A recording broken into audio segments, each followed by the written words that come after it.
Professional wrestling is the one true sport. Other sports have their share of intense, dramatic moments, but nothing can compare with professional wrestling.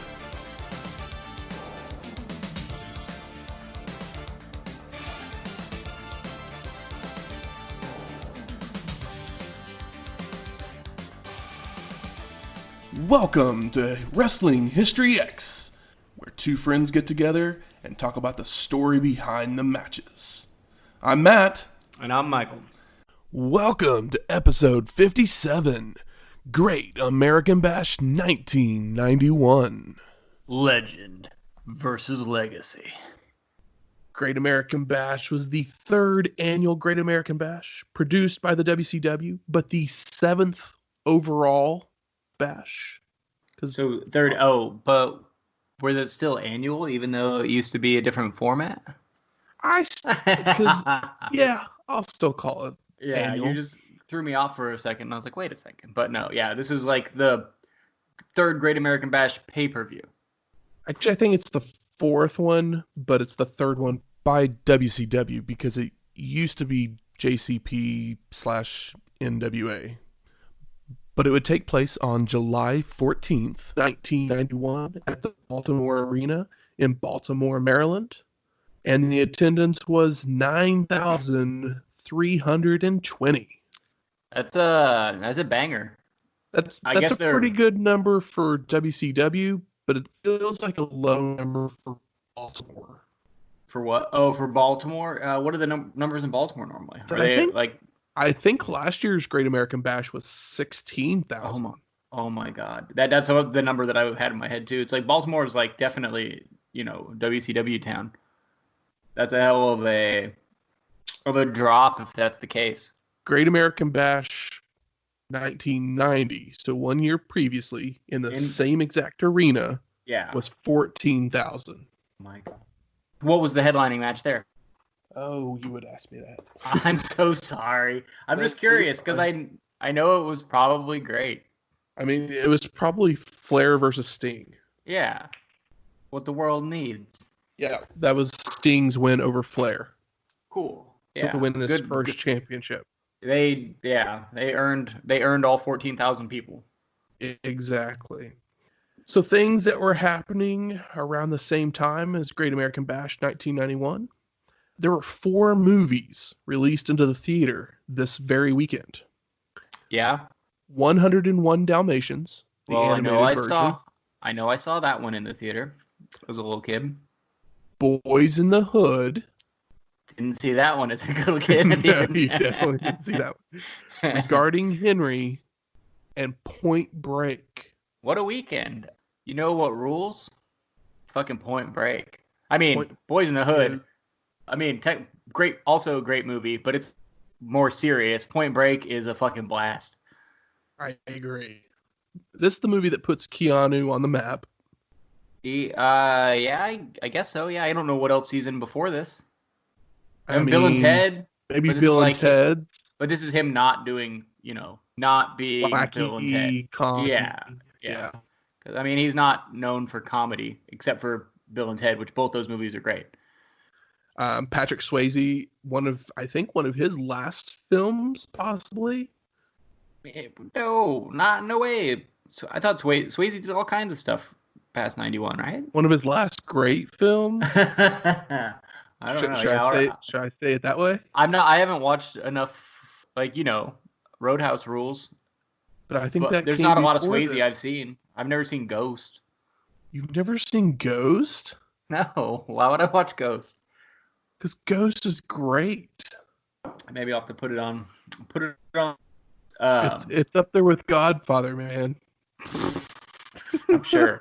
I'll watch Ghost before I finally sit down and watch the Godfather movies. But remember the 101 Dalmatians Nick McDonald's toys? Yes. I think my aunt tried to collect them all. Okay, very silly, very white trashy thing to do. So literally, there's only 3 movies after.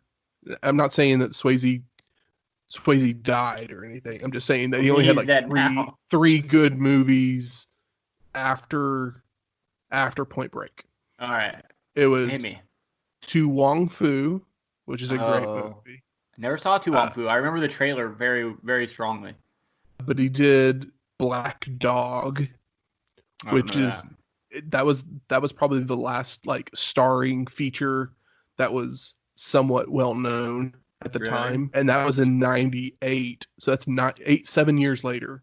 Damn. And then he was a side bit in Donnie Darko, and that's probably the last. Oh, he's great in that movie, and I don't even really like that movie. I mean, that's the last probably like big movie that he was in. My favorite thing, and that's a small production. It's just big because it became a cult phenomenon. Yeah, because it blew up, basically. I will say my favorite thing about that movie is soundtrack, because it's all like Tears for Fears and Echo and the Bunnymen, and I'm like, oh yeah, like I'm just here for the songs, man. Anyone ever shits on Tears for Fears, I just go, here's this album. Yeah, Tales from the Big Chair. Or the Greatest Hits, but Tales from the Big Chair is like kind of a Greatest Hits. But what's Regarding Henry? I don't know Regarding Henry. Regarding Henry was a Harrison Ford flick. He's a lawyer who loses his memory and must relearn speech and mobility, but he has a loving family to support him in Annette Bening. I love Annette Bening. It's a Mike Nichols film written by J.J. Abrams, by a very young J.J. Abrams. All of that just piqued my interest. Like, Mike Nichols is a guy, but yeah, on paper, that's a weird movie that I've never heard of.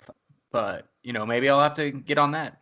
I'll be honest, I've never seen it myself. Yeah, I will say, just know that it's Harrison Ford, so I was like, it belongs in this 4 movies as kind of a blockbuster weekend of movies that got released. Point Break is Catherine Bigelow, who was married to James Cameron, and one of the few movies I've watched in my COVID mania is Near Dark. Yeah. Have you ever seen Near Dark? I can't say that I have. It fucking rules. It's like a hillbilly vampire western starring Lance Hendrickson and like probably my favorite Bill Paxton performance. And that sounds fun. I highly suggest it. Whether that gets cut or not, we've got wrestling to talk about. So we're headed off to the show. We get footage from outside the arena with fans cheering, the cameras walking in to get a pair of tickets, and through the curtain to show the crowd before the logo explodes onto the screen. Easily the best intro we've got from any wrestling show we've watched so far. I agree. Like, the camera coming through the crowd, other than maybe getting the tickets and like them selling popcorn and shit. It's so good. Other than maybe getting the Wrestle War rap song. Okay, well, they're tied for first. The Wrestle War one of my friends came by to like grab something when I was watching that show and like taking notes on it, and I like kind of just started it up, and I was like, hey man, you got to see this, and I like rewinded it, and he was like, what the fuck? He's like, that was incredible. And yeah, so and like I'm putting those both up against any of the WWF intros as well. Oh yeah, like just in all of the shows that we've watched, and I think this, like, the rap one is amazing because it's so bad and cringy and just like weird and of the time, but this one is like legitimately like intelligent and like well done, and it's like, oh, like that's cool, like you bought your ticket to go to the show, like, and we're bringing you into the arena, and like it really adds to the experience. It's nice. So we're gonna head off to our first match. We got the Rapmaster PN News and beautiful Bobby Eaton versus stunning Steve Austin and the computerized man of the 1990s, Terrence Taylor, with Lady Blossom in a capture the flag scaffold match. Yeah, she doesn't have a big old hat on. Where's her big hat? Not quite the same Blossom. No, definitely not. One's a child. But okay, first things first. Steve Austin. No, yeah. I mean, who's PN News? No, first, who's PN News? You got anything? I have nothing on P and news. He is just a fat man that has a rap gimmick? Yes. Okay. Second. What did they do to my boy? Who's your boy? Bobby. They put him in this match? Well, didn't he just have a title? So Austin had won the television championship a little over a month before this show from Eaton. So Austin and Eaton were in a little bit of a feud over the television title. Well, wouldn't it have been great if we just got that match? I mean, yes, it would have been much better if we had just gotten that match. I'm so upset. So first of all, Steve Austin is a professional wrestling, WWE, and Wrestling Observer Newsletter Hall of Famer. Because he drinks beer later on in his career. I mean, you might know him. He drinks beer and sells T-shirts. He's quotes scripture.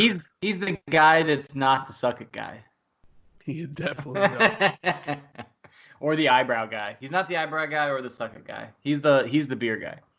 So they tell us the rules for this match, and each team has two ways to win. They added this. You had to either capture the opposing team's flag or knock an opponent to the mat.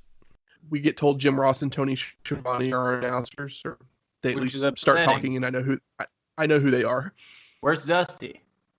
He's in the back, man. I know, but you can't put two milquetoast fucks on the microphone. I mean, you can and you're going to. That's what WCW does. I had a little bit of levity on the last show. So everyone comes out to the ring and they take their time getting up to the scaffold area. The scaffold looks about 3 feet wide with wooden planks on top. Which they put over the steel because they're like, oh, it used to be steel. Yeah. Now it's wood. The bell rings and Bobby makes his way out onto the wooden planks. And Taylor looks to go out, but ends up going down to his knees and then crawling back to his home base, basically. Stunning Steve then goes out and Bobby and him hand fight before locking up. And Austin with an eye rake, some right hands, but Eaton retaliates with a face plant. And Steve's legs are hanging off the side of the scaffold while Bobby's hitting him across the back. Austin's back up on the scaffold, and him and Terrence back Bobby up, but PN News makes his way out. So Stunning Steve and Taylor go back to their side. The Rapmaster banks his way across, hitting Terrence to knock him back onto their base. PN News is crawling over Taylor and makes it to his opponent's base and begins to brawl with Austin. Eaton then pulls Terrence over to his base, and they begin to brawl there. Stunning Steve with the takedown of the Rapmaster, stomping on his back, and his legs are draped over the side. JR then describes PN News as a big turtle on the back of his shell. Taylor and Eaton make their way back over for all four to brawl in the same place. PN News and Taylor, the Rapmaster just pushing them onto the base, taking Austin with them, which allows Beautiful Bobby to grab the flag. He hits Stunning Steve across the back with it before walking back over to his base, which I was like, okay, so they won. Yeah. But the bell doesn't ring. No, and then it's like, I was like, oh, they won, right? And then it keeps happening, and then eventually they say that they won.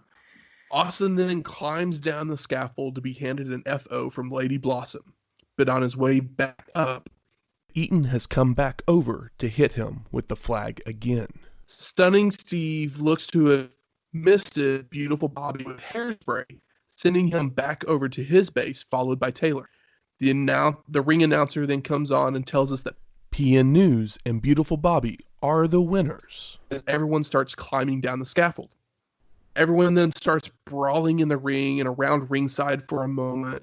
Terrence gets hip-tossed by the Rapmaster, and then everyone just kind of leaves. I have 2 notes for this. Like a seance in church. It was fucking bad.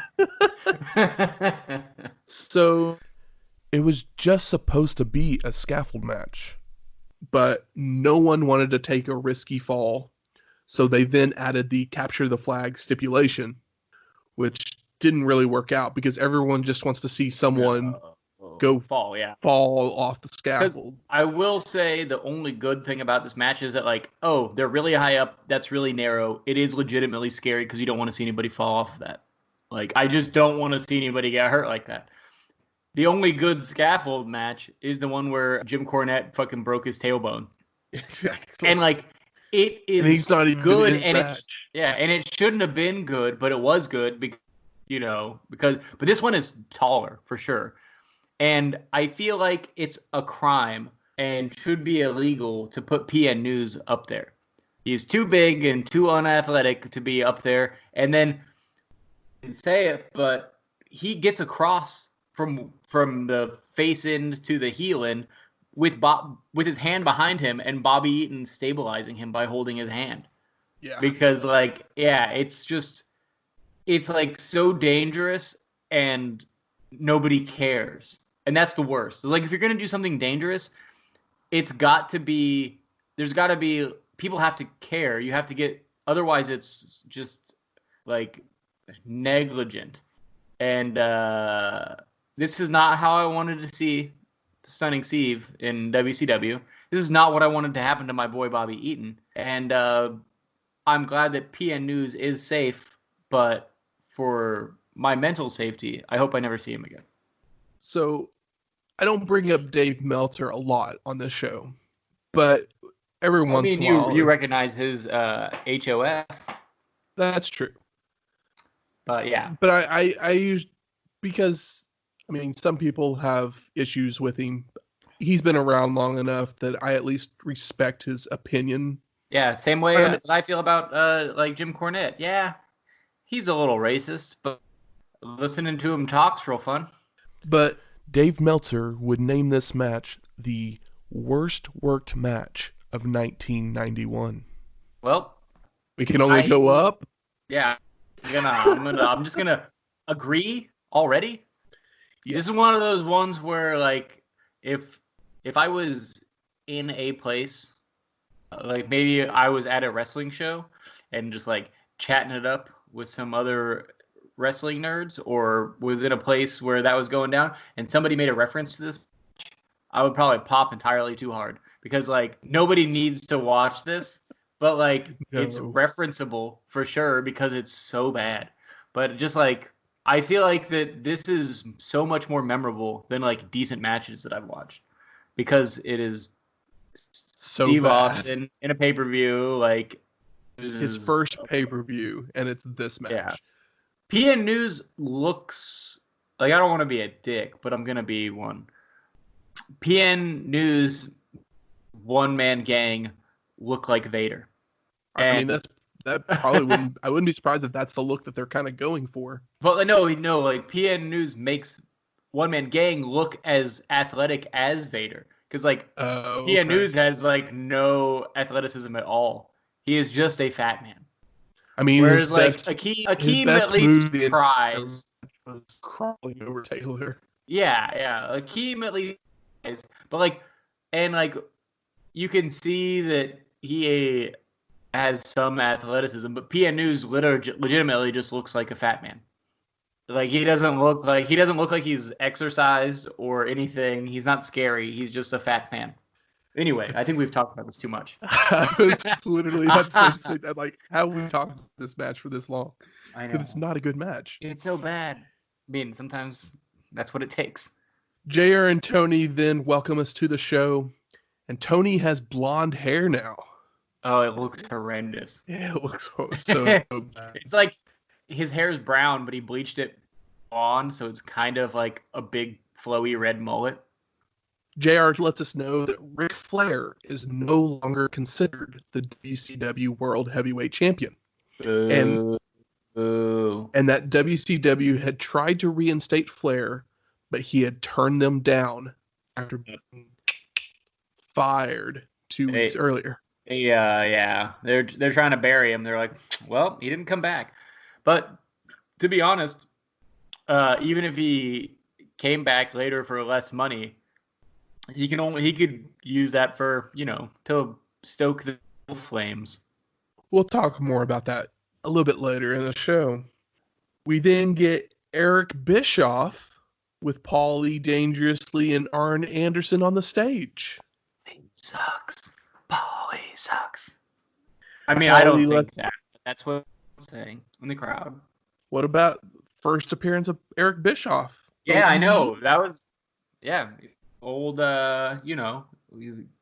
Ken doll Eric Bischoff. Paulie then says, if there was anybody else with me, you'd shut me up for good. If there was anybody else with me, it'd be over for Paul E. Except one thing. Rick Steiner, you will never lay your hands on me in your life because my partner is the enforcer, AA Arn Anderson. And Arn then says, which I'm going to preface this with, I know he didn't mean it in a sexual assault way. Yeah. That way. We're going to do criminal things in that steel cage. And if Missy sticks her head in the ring, I'll make a real woman out of her. I hope that this Paulie Arn Anderson thing continues because, this is the Arn Anderson promo we've seen. And it's not bad. It feels like he could have had maybe he's just really good at a couple sentences at a time as opposed to, doing a longer promo. But, he was good here. Yep. And Paulie's good. Yeah, good even when the microphone breaks. Then go back to JR and Tony, and they start talking the world title matchup that we'll see later on. Preview some of the other matches. Basically, they're just kind of wasting time so the ring crew can tear the scaffold down. But we don't have to wait as long due to the power of, editing. Yeah. And we go straight to our second match. The Diamond Stud with Diamond Dallas Page versus the Z-Man. There's a little bit of a story behind this match. Mm-hmm. It was to determine who the biggest stud in WCW was, as Z was widely known as being the studliest until Diamond Stud took exception. Yeah, pretty understandable. It's kind of just, what are you into, man? Exactly.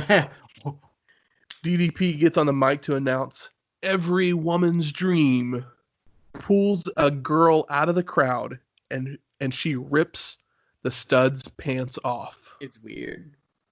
It came off very strippery and uncomfortable. He had that line about the Diamond Stud, twisted steel and sex appeal, which I thought was nice. Z-Man then comes down to the ringside with a handful of attractive young ladies. Yeah, honeys. Z-Man and his Zets. Zink then jumps over the ropes with a double clothesline Stud and DDP to start the match. Irish whip followed by a clothesline, starts running the ropes, but DDP pulls the ropes down to send Z-Man over and to the floor. Zink begins to stalk Page, but the Stud comes around hitting from behind. Irish whip him into a guardrail, followed by a double axe handle from the apron, and again tossed into the guardrail. Both men are throwing hands until Zink's head is slammed into multiple turnbuckles, but on the third try, it's blocked and reversed for Stud to hit the turnbuckle. Zink's tossed to the ropes, ducks a clothesline, ducks a back elbow, and comes back with a crossbody. Stud with chops in the corner, shoulder blocks, locks on an ass stretch, using the ropes as leverage, but the ref finally catches him, and Z-Man with the hip toss to escape. Goes for an elbow drop, but Stud has moved. Zink's tossed to the ropes. Stud goes for a hip toss, but is blocked. Z-Man goes for a hip toss, but he gets blocked. And Stud hits a choke slam, which Tony calls a throat slam. Yeah, I mean, is this the first choke slam we've seen? I think so. Yeah, I mean, when it happened, I was like, oh yeah, choke slams. I used to remember Kane doing that every single Monday for years. But I haven't seen a choke slam in a while. And to be honest, the Diamond Stud is a big enough man to do it. It's kind of like the bear hug. It's Brian Pillman should not be choke slamming anybody. No, definitely not. But the Diamond Stud can choke slam even Tom Zink. Even Big Z. The Diamond Stud goes for a pin by posing with his knees on Zink's shoulders. So Z-Man reverses by pulling him over into a pin attempt. Clothesline by the stud, tosses Zink to the ropes, ducks his head, allowing Z-Man to go for a sunset flip. But Stud stays up and punches down. Stud misses a clothesline and Z-Man hits a super kick to knock the Diamond Man to the floor. Rams his head on the guardrail, the apron, Irish whip into the guardrail, another head slam into the apron before rolling him back in. Zink goes to the top rope with a missile drop kick for the pin. DDP breaks it up by slapping Z-Man across the face. Zink then reaches out through the ropes to grab Page, dragging him to the apron and pulling him into the ring by the hair. Gives him a super kick, but Stud has gotten up and hits a bridging back suplex for the pin and the win. I knew what was going to happen. I knew Stud was going over. But, Mike Z-Man, he's a company man. Been here for a while. Always having good matches. Always working his hardest. If I told you that I think this might be my favorite match on the entire show, would you be surprised? I'm going to go with yes. But I don't know, because I might have to look at the surprised. Not really. Not really. So I'm like, oh no, there was some good stuff here, right? There is stuff here. There is stuff here. That's for sure. We've got stuff to talk about. But I'm just laying the baseline that this may be my favorite match on the show. Yeah. It's not my favorite, but it is in the top half. Yes, easily. I would say top 3 to 4. Yeah. Yeah. Man, fuck. All right. I was not ready for you to say that. And I was like, wait, what happens on this show? And I'm like, oh, God. A lot happens on this show, but this show is not boring. But it's not good. It's weird. It's very weird. So we head off to our third match of Oz with the Great Wizard versus Ron Simmons. And we get the Castle and Lazy Susan entrance again for Oz with smoke and pyro. This time we've got no Judy. No Judy Garland. No Wizard of Oz characters. Yeah. No Tin Man. It doesn't take 5 minutes for this entrance like it did last time. No. But they still have the big castle thing, and I would like to see that fully lit because I'm just curious of exactly what it is because it's not just a sheet. No, I think it's actually like a full set piece, like a stage play or something like that. Yeah, it's really fucking weird. JR then talks Oklahoma football because of course he did. Yeah. Because Ron Simmons is here. Mm-hmm. The two men are back and forth early on with no one gaining an advantage. The two men get into a verbal war and then go off the ropes for shoulder blocks multiple times, but no one is budging. Oz catches Simmons with a big boot, several shoulder blocks, running the ropes, and Ron takes him down with the drop toe hold. Punches, knees, forearms, Irish whip. Oz charges into a knee from Ron, allowing Simmons to hit multiple clotheslines to finally send Oz up and over the top rope. JR has this line after that big boot that really tickled my fancy because JR is typically not a very funny man. But he says about that big boot, I'm not a shoe salesman. I'm not Al Bundy, but it looks like he wears about a 16 or 17 size shoe. And that reference to Married with Children really was so timely and so good. And I appreciated the fact that JR was trying to talk about something that wasn't, football. That he made a pop culture reference. Once back in the ring, Oz asks for a test of strength, and Simmons gets taken down with multiple kicks. But Ron starts fighting back, hitting a backdrop, still in the knuckle lock. Simmons then tosses Oz to the ropes and goes for a drop kick, but Oz holds onto the ropes, followed by a clothesline. Oz is working over the back with double axe handles, knees, a backbreaker for a 2 count, and then throws Ron to the outside, where the Great Wizard joins in with a kick to the ribs. Simmons is up on the apron with a shoulder block and goes for a sunset flip, but Oz stays up and punches down.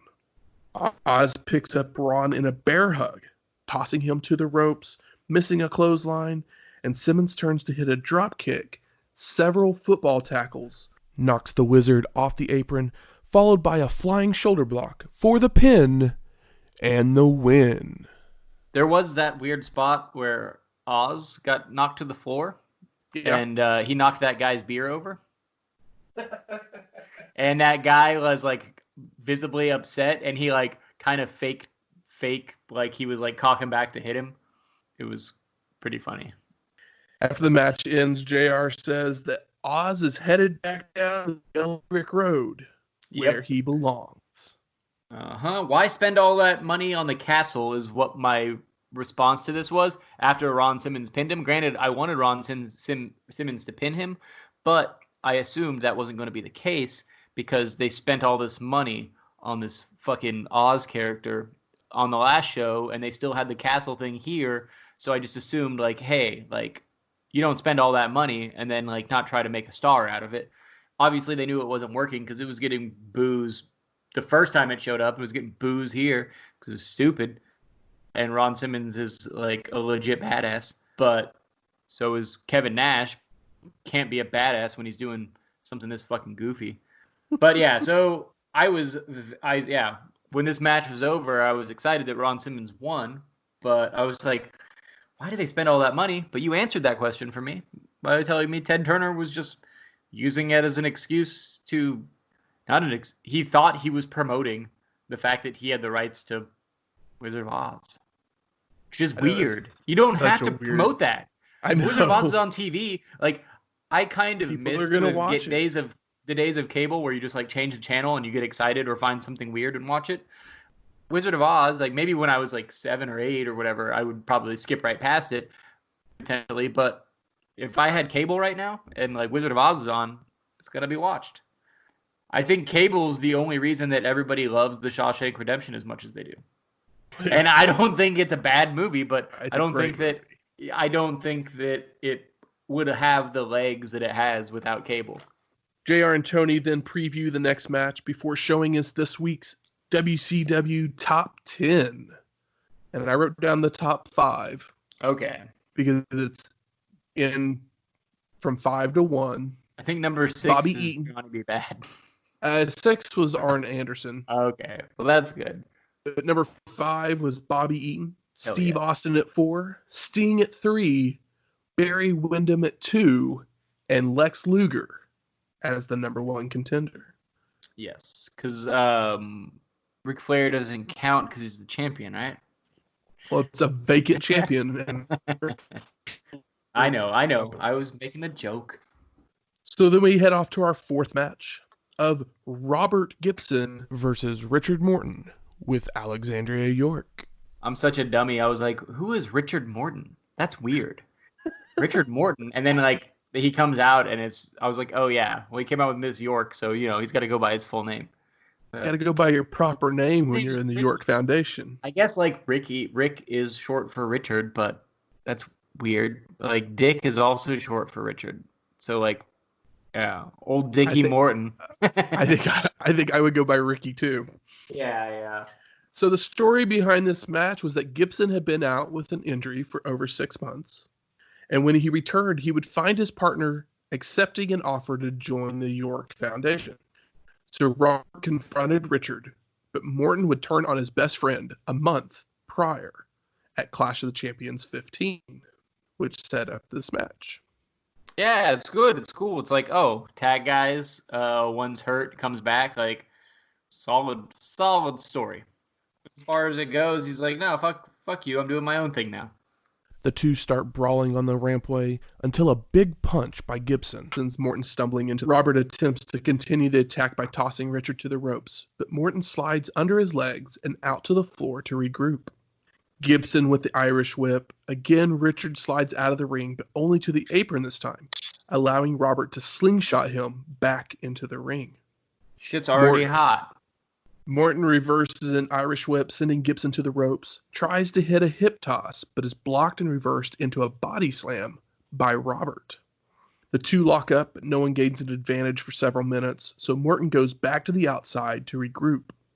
Once back in, Richard with an eye rake pulls Robert into the turnbuckle face first and rolls to the outside, wrapping Gibson's leg around the ring post and slams it into the apron as well. And Robert is in lots of pain. Oh, yeah. He's got a knee brace on. Morton continues to work the leg with knee drops, ripping at his brace, goes for a spinning leg lock, but Gibson cradles Richard for a 2 count.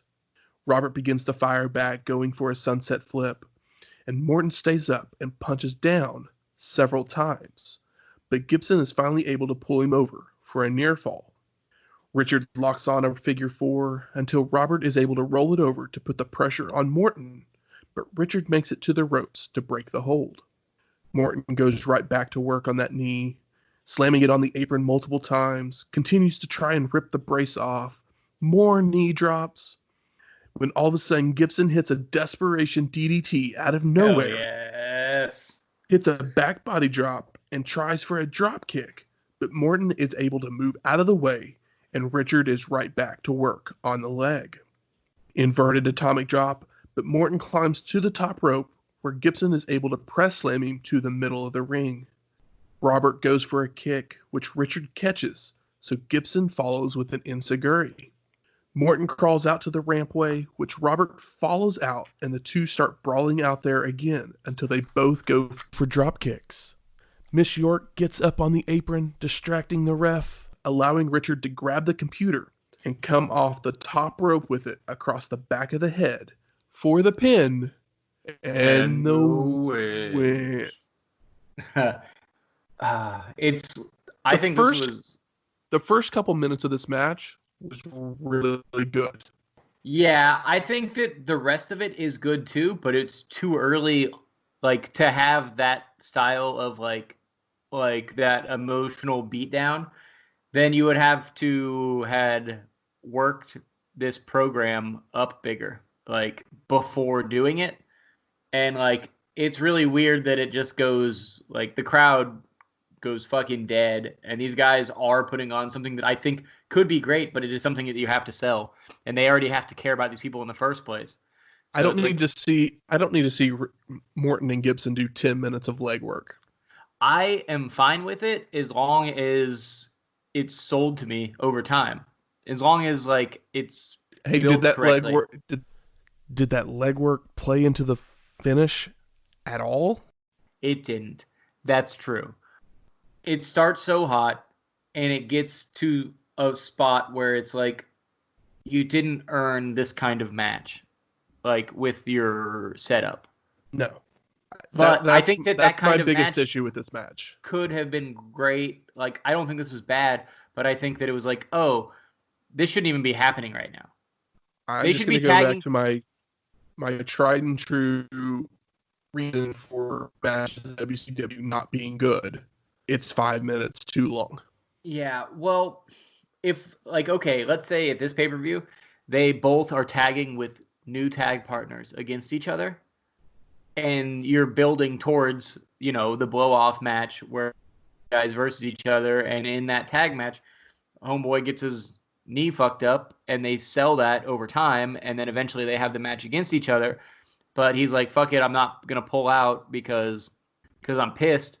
Because, you know, you fucked me up. We were friends. Fucking that blah, blah, blah. And then you have this match, and he fucking does 10 minutes of leg work. Then I'm all in. But they didn't earn. What they did was good. It just wasn't good for the situation. They needed to build to that type of match. But it does start super hot. It starts really great, and then I can see the disappointment in it because it should have just been that.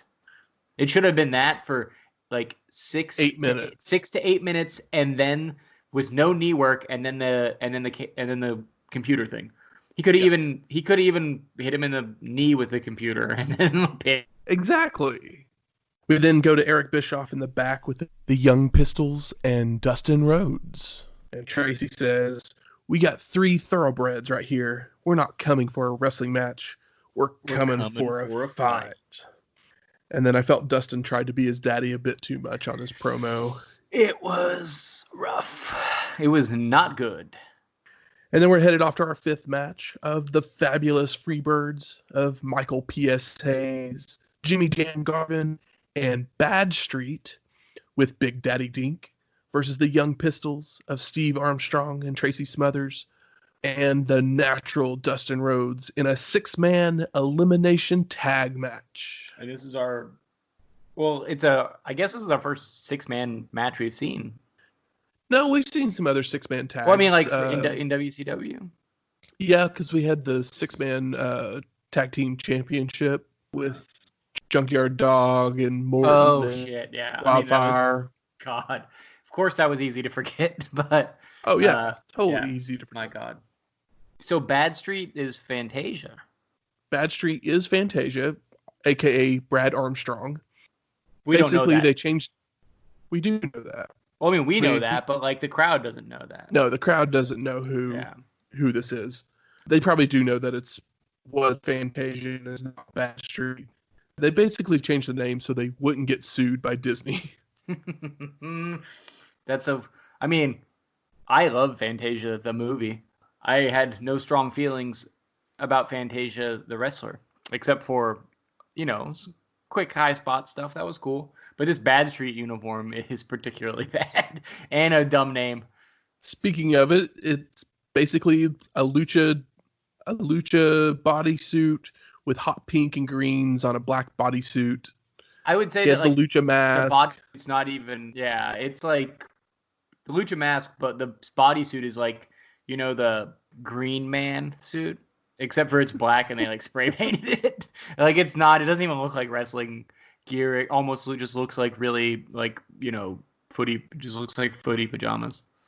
So Hayes starts doing some strutting to get us going, but Dustin follows suit, mocking PS. Hayes has Fantasia still in his tights, so maybe they forgot to tell him about the lawsuit. Money's tight.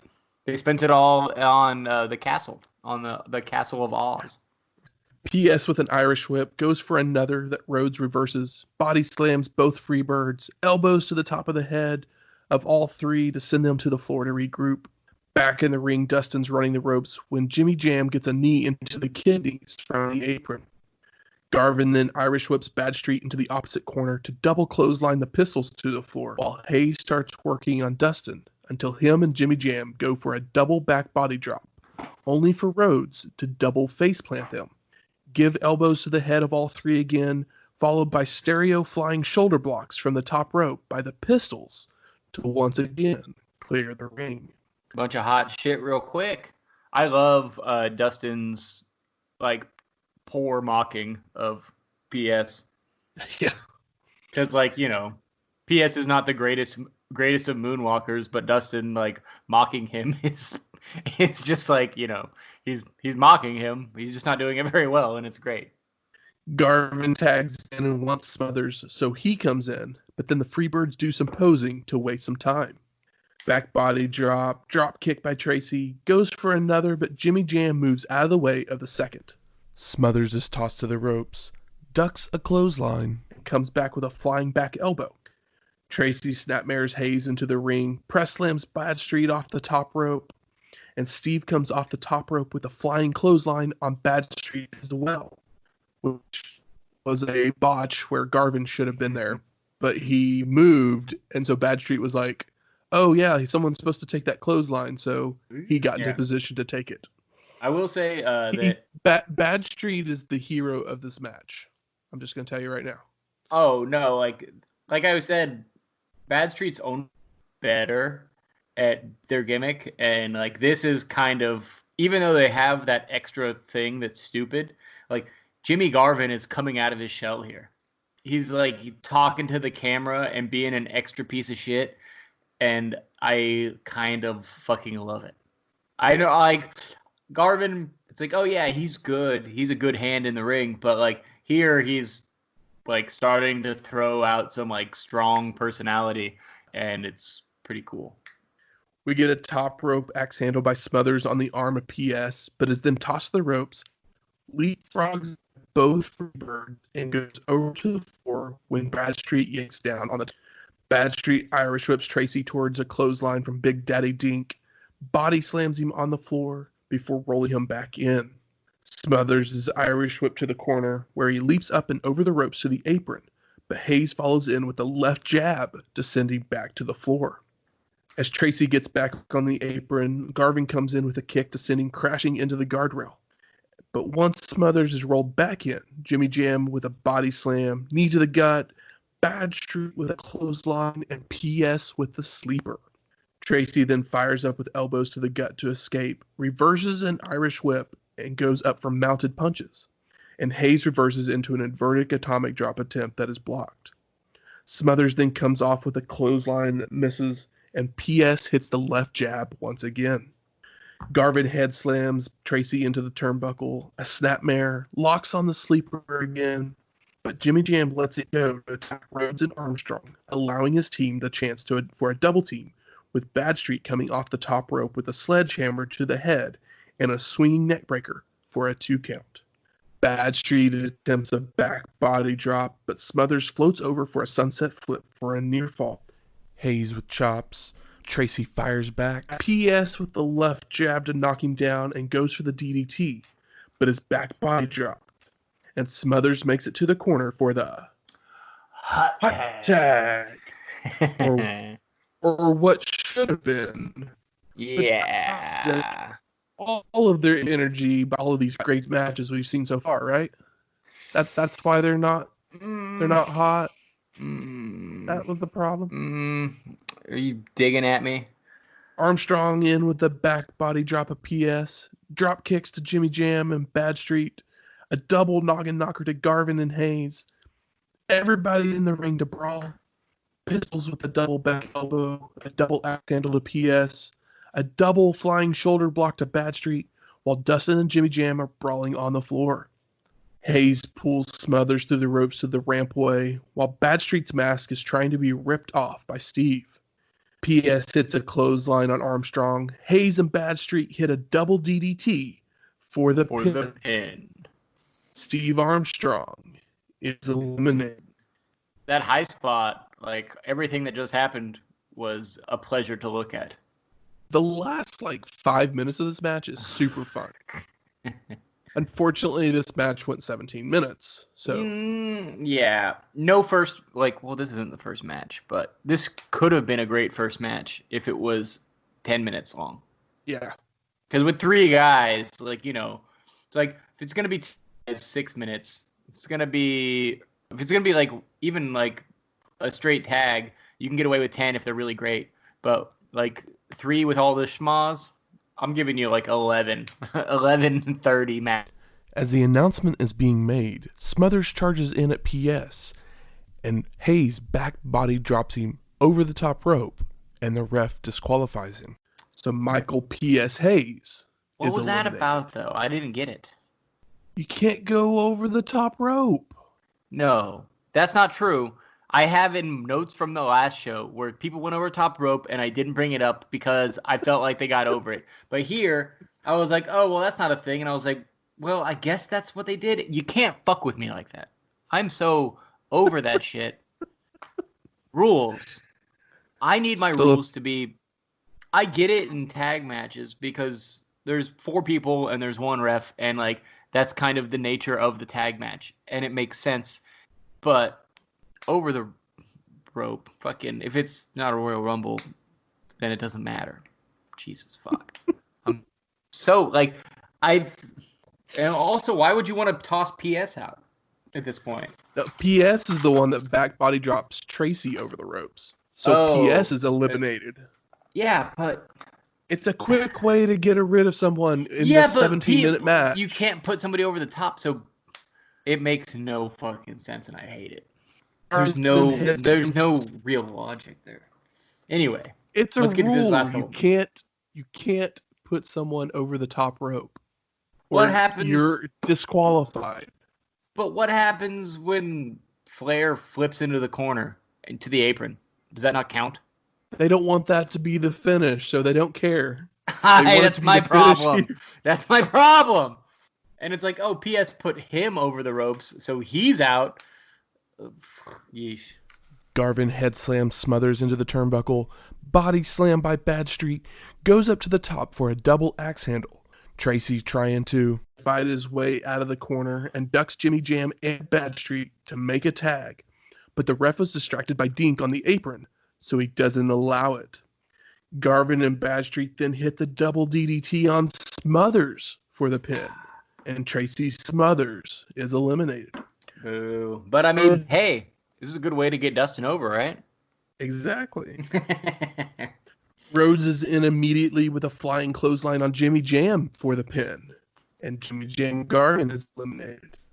Badstreet with a kick to the head of Dustin. Comes off the top rope with a double axe handle. Head slammed into a turnbuckle. Snapmare, elbow drop, all for a 2 count. Rhodes tries to get some offense in to no avail as Badstreet with a body slam goes for another top rope double axe handle, but Dustin catches him on the way down with a shot to the gut. A clothesline. Goes for the pin, but Dink is distracting the ref again. Badstreet reverses an Irish whip, but Rhodes charges out to hit a combo bulldog drop kick to Badstreet and Dink, who had climbed into the ring to make the cover for the pin and the win. Is that bulldog drop kick the greatest fucking move of 1991? It's up there. It's fucking incredible. I was just like, okay, cool, bulldog, and then like Dink all of a sudden's there, so he like drop kicks him as well, and I was just like, yeah, that was yes. Like, we watch wrestling and we're like, oh yeah, we like action movies and big long fight scenes, but those are like cinematic and you can have takes and blah blah blah. But that was like the most badass, like Chuck Norris, Bruce Lee shit. It looks fucking great, and it was completely nailed. It's not botched at all. It's like about as fucking perfect as it could be. It was incredible. And like, it's so crazy that Dustin also, at the beginning of this match when Dustin makes fun of PS, you can kind of see a little bit of that gold dust coming out where he can really fucking turn it on and be weird. Yep. And like, we also saw him impersonate his father, which was really cringy. But I guess that's just because, you know, nepotism and you're impersonating somebody and not doing it. And it wasn't impersonating them as a joke. It's different if you're, you know, if you're mocking somebody. He literally thought that was the way he should do promos. Yeah, but they're pushing him to the moon. He looks great in all of his matches. Like, everything's so crispy, and he's so athletic, and he's also gigantic, but he's not cut, which is weird. But I mean, granted, he's Dusty's son, so like, he probably has to work really hard for that body that he has. You know what I mean? It's like some people, not everybody can just eat like, you know, chicken and broccoli and work out and end up looking like Brian Pillman or Z-Man. As much as I love broccoli and chicken. And chicken, like, yeah. I also like bread, yeah. cheese. Right. So we're off to our 6th match. The Yellow Dog with a Golden Retriever versus Johnny B. Bad with Teddy Long in a bounty match. So JR tells us... You mean the Yellow Dog with the Yellow Dog? I do mean the Yellow Dog with the Yellow Dog. From the Kennel Club? So JR tells us that there are suspicions that Yellow Dog is flying Brian Pillman. What do you mean suspicions? He has suspicions. Like, you're saying that he kind of looks like he might not be Brian Pillman? Because as far as I can tell, it's definitely Brian Pillman. I will confirm those suspicions that JR is correct. So Pillman had lost a loser leaves town match versus Arn Anderson and Barry Windham at Clash of the Champions 15. I want to see that. You can go back and watch it.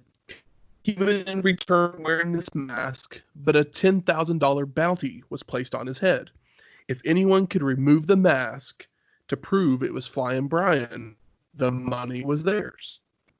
It's an old school Dusty Rhodes. This is like Starrcade 84 right here. Exactly. Every match of the Starrcade 84. It's about some money.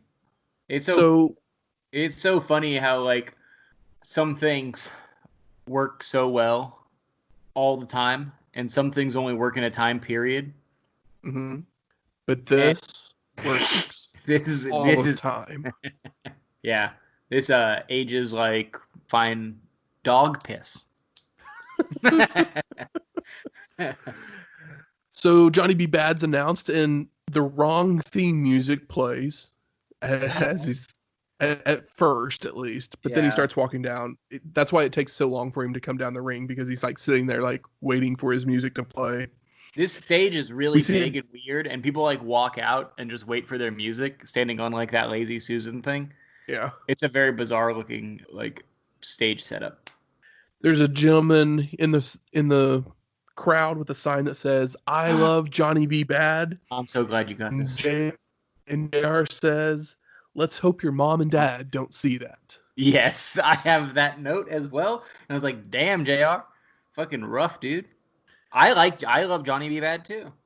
JR then lets us know that Bad was a 5-time New York State boxing champion before turning to the world of wrestling. Yeah, he mentions that he has a win over some guy that Tyson also beat. And I'm like, well, you guys both beat him, so like, how good is he? Yeah, like it was literally the guy Tyson had just beat.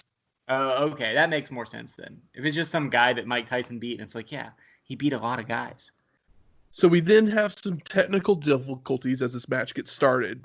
And everywhere that I've like seen like reviews of the show, there's a point where when Yellow Dog looks straight into the camera, and says, "Johnny no be bad, Johnny be gay." Oh my god! So I'm wondering if it was actually technical difficulties, or if WWF finally was just like, "Yeah, we should probably edit that out." They didn't. I mean, it's hard to cut out crowd noise, but they didn't cut out the F word chants. No, they didn't. From those other ones. But yeah, I love the Johnny B. Bad character already. He's like gay Rick Rude. It fucking rules. And his like big purple cape that he comes out in, and like Teddy like taking the time to hug him, and they're like really putting over the homophobia thing. It's like, this is what wrestling is. It is trash opera. Give me my trash opera. God damn it. Dog slaps Bad to get us started, but is tossed to the ropes for a hip toss and a body slam by Johnny. Tony then lets us know that Yellow Dog is the #1 Brian Pillman fan in the world. The fact that they don't even try to hide this is very funny, but I mean, I guess everybody already knew, and they just needed proof, and that's kind of what this match is about. Why not Red Kangaroo?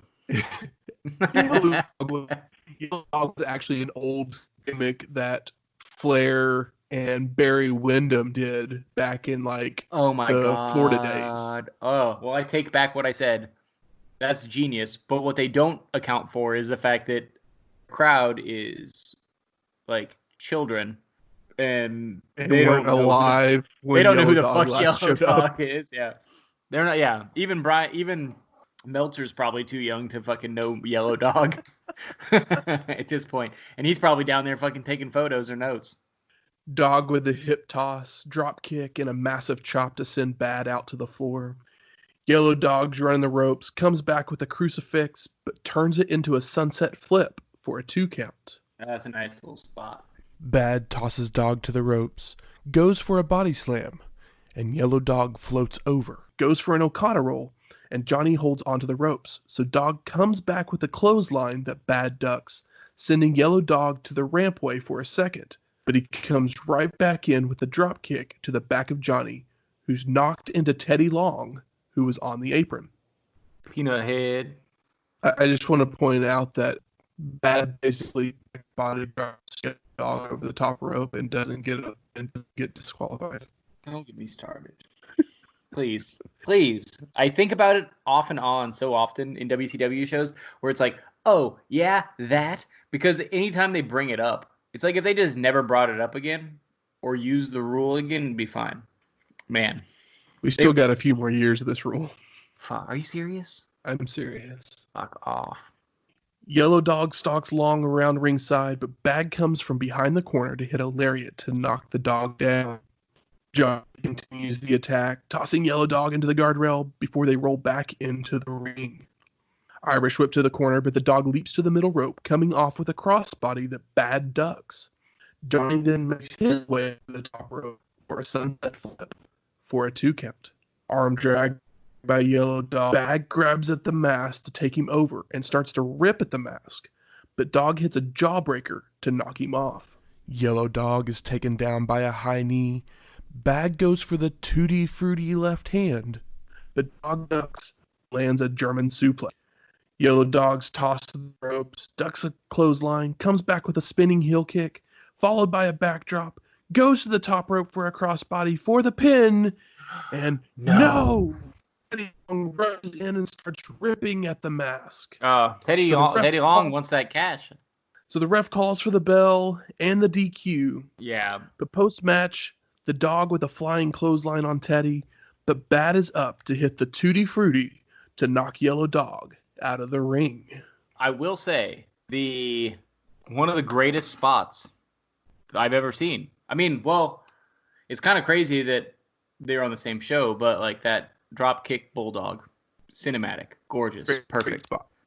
Johnny B. Bad's might get a Mamma Mia. Mamma Mia. Johnny B. Bad's sunset flip off the top rope is fucking incredible. It was pretty. It was as pretty as he is, baby. It was so crispy and so good. And I was like, I thought it was going to be the finish.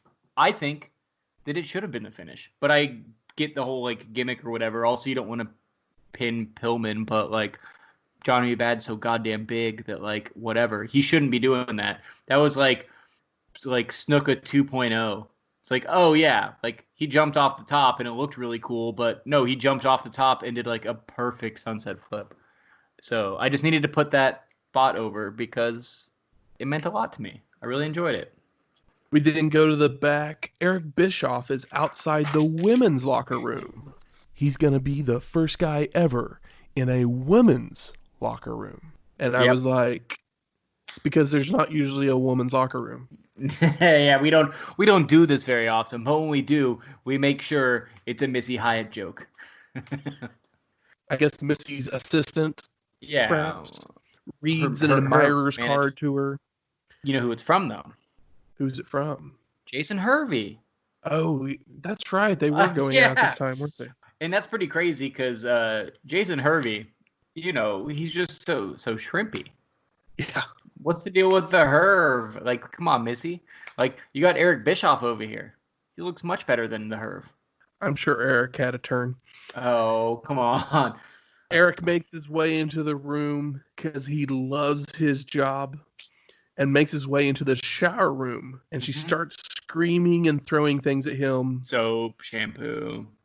As Eric runs off. We go back out to JR and Tony says that he volunteered to do that interview, but Eric got the gig. Yeah, because you know Dusty's not on the mic anymore, so we gotta switch it up. Because everyone volunteers to go to the shower where Missy is, right? Yeah, I mean, that's how you get a girlfriend is you walk in on them while they're showering. I think that's more like how you get a that's charge. How you do it. Yeah. According to professional wrestling, yeah. I'll have to remember that next time. Mm-hmm. So then we're off to our 7th match of Big Josh versus Black Blood in a lumberjack match. Now, Josh doesn't have his bears anymore, but he does have some lovely ladies. Oh, yeah. Big Josh traded out. Well, let's say that his bears found him some honey. There may be a rim shot sound effect right there because it deserves it. Yeah. They didn't have bear money, but they had honey money. So Blood comes out dressed as like an executioner. Yeah, he looked like the cover of like a really good thrash metal record. In Black Blood, we've seen him before as Billy Jack Haynes. Oh, yeah.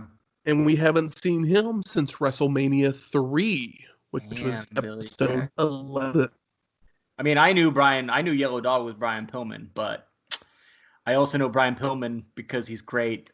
Billy Jack Haynes, I'd be like, oh yeah, he's a big guy. I don't remember what he looks like. So he doesn't have the memorable face when it's, you know, shrouded in black cloth and mystery.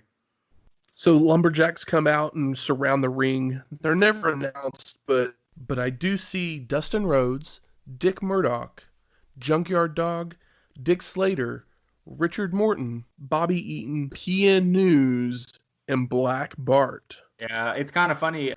So they got all the headliners of the show, right? Yeah, you think PN News only got a match on the last pay-per-view because he was willing to do it, and everyone was like, we're not going to the fucking Scaffold. We're not doing that. And it's like, oh, Bobby Eaton and like is like, oh, well, I'm not tagging anymore, so like my tag partner totally would have done it, but who are we going to put with him? And you have your Big Josh is like, nah, fuck that.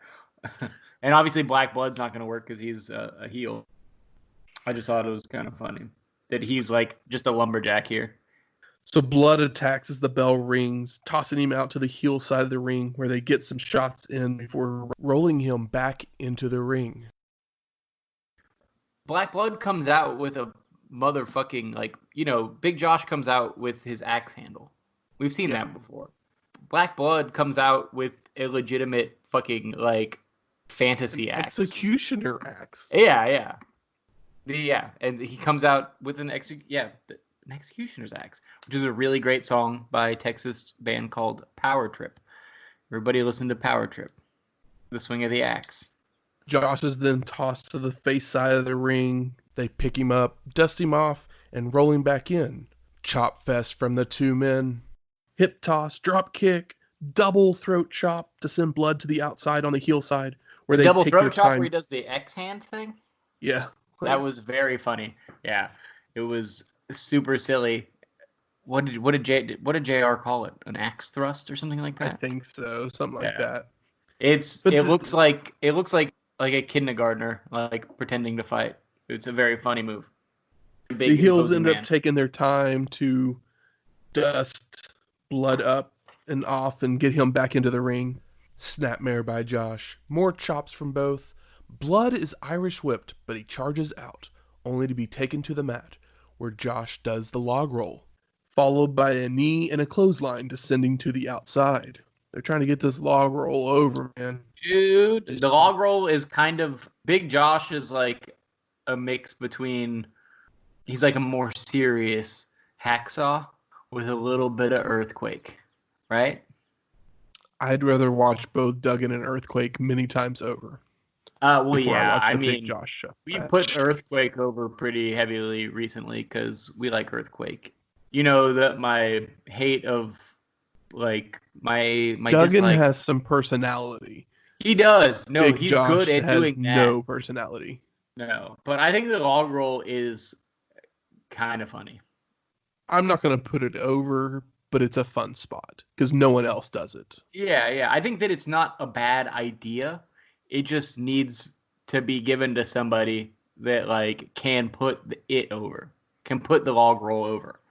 The Lumberjacks then get Blood rolled back in for Josh to continue the attack with mounted punches until Blood retaliates with a flapjack into the turnbuckle, a rubber band slam by Blood, knee lift, double throat thrust descending to the face side of the outside. All of the Lumberjacks are about to start brawling as Blood hits Josh as he gets up to the apron. Blood with a vertical suplex to bring Josh back into the ring, and the brawl is going down on the outside. Blood hits multiple face plants on the inside, leg drop, goes for a knee drop, but Josh gets a boot up just in time. Damn. Josh with a back elbow, Irish whip to the corner, charges into a big boot by Blood, who follows with a German suplex as the brawl starts up once again on the outside. The crowd is super hot for that brawl on the outside. Like, it might be the thing that they pop for the most, which is weird because like it's just kind of fine, but maybe it's just not a thing that happened a lot of the time, where you had that many guys out there that were faces and heels. Like, so it just kind of weirded me out that like, oh, this is what does it for you. Blood then grabs his executioner axe while Dustin Rhodes grabs Josh's axe handle and hits Blood across the knee with it, allowing Josh to cradle Blood for the pin and the win. This show was made to put over Dustin Rhodes. I agree completely. It does a pretty good job of it, but my main question here is, so Black Blood was going to murder Big Josh? Yes. Because, like, he seriously had that giant executioner's axe and, like, above his head, and Dustin hits him and he drops it. And I was so terrified when he just dropped it because, like, it didn't look like a gimmick, and it probably was gimmicked, but it looked like a big, stupid axe. If he dropped it and it hit the guy even a little bit, like, that's really violent, and that's not what I want. But yeah, like, it was really funny that in all of this, whatever match, it was ending with him legitimately going to murder this man. Even if that, like, had no sharp edge and it was a blunt edge, it was big and heavy enough that, like, he could have killed the man with it. He could have chopped his head at least, halfway through, which, you don't come back from somebody cutting your head half off. You definitely don't come back from that. So I thought that was fucking crazy. I thought it was crazy when he actually came out with it in general. So we're headed off to our 8th match. One-man gang with Kevin Sullivan versus El Gigante. And the story behind this match was... some LPs. Little people. Midgets. Is it cool if I say midget? He did have 4 midgets, or but little people. Yeah, they have, like, eye makeup on, so they're kind of dressed up like evil Kevin Sullivan people. So the story behind this match was, who was the true giant of WCW? Sullivan and One Man Gang had also cut the hair of Gigante, and the giant was looking for revenge. He had his hair cut at the last pay-per-views, right? I think he had a little bit longer hair. Yeah. And now it's shaved here. So, you know what would be really intelligent is if they had the package of him getting his hair cut. That would make sense. I think so. I mean, we might get there at some point. I mean, they're getting better. But, I mean, we're also, technology is not as convenient as it is now. So it's hard. And also, they don't have WWF money. And even they just finally started to get better at it. So Sullivan leads One Man Gang to the ring on a chain, where Bischoff stops to ask them what they are trying to prove. And Sullivan answers, "You will ask me anything. I'll tell you everything you need to know. You see, the giant is ready to go down because the gang and myself climbed the plateau of fear, swim through the river of the dead, went to the temple of Abu Dain himself, and met with the lady of the third eye. And as the gang and the lady of the third eye feasted and rejoiced, she was outside with the banshees, and they were building their death wagon. We have taken the death wagon all the way through the river of fear, down the plateau, and it's outside waiting. Tonight, giant, your heart and soul and head belongs to the One Man Gang." Is that up there with weirder than a warrior? It's warrior level. Not as much enthusiasm as warrior, but, like, he's still trying to do it his best. But the thing about Kevin Sullivan is, like, yeah, he's doing this, like, Satan demonic thing, but you don't believe it because he just looks like a guy that will change your oil. Plus, he has One Man Gang who just looks like a Detroit gangster. Or not a gangster. Well, I mean, One Man Gang's like, he's got One Man Gang, like, on a chain, like fucking, like, Pulp Fiction Gimp style. But it's just like this big guy. He still has, like, the big skull on his shoulders, like his WWF, like, early One Man Gang gear, except for he's got, like, chains on. He's definitely lost some weight, I feel like. But it didn't feel like it fit this, like, satanic thing that Sullivan's doing. Like, no, Kevin Sullivan's satanic thing is like, it's just a gimmick. He has no idea what the fuck Satan is or any of this crap. Like, he's not into it. It was just a thing he was trying to get over. It's kind of, well, I mean, this is a reference that's going to fall on nobody's ears, but, like, the band Venom wrote all these songs about Satan. Is Eddie Brock the lead singer? No, it's not Eddie Brock. Sorry, Spider-Man.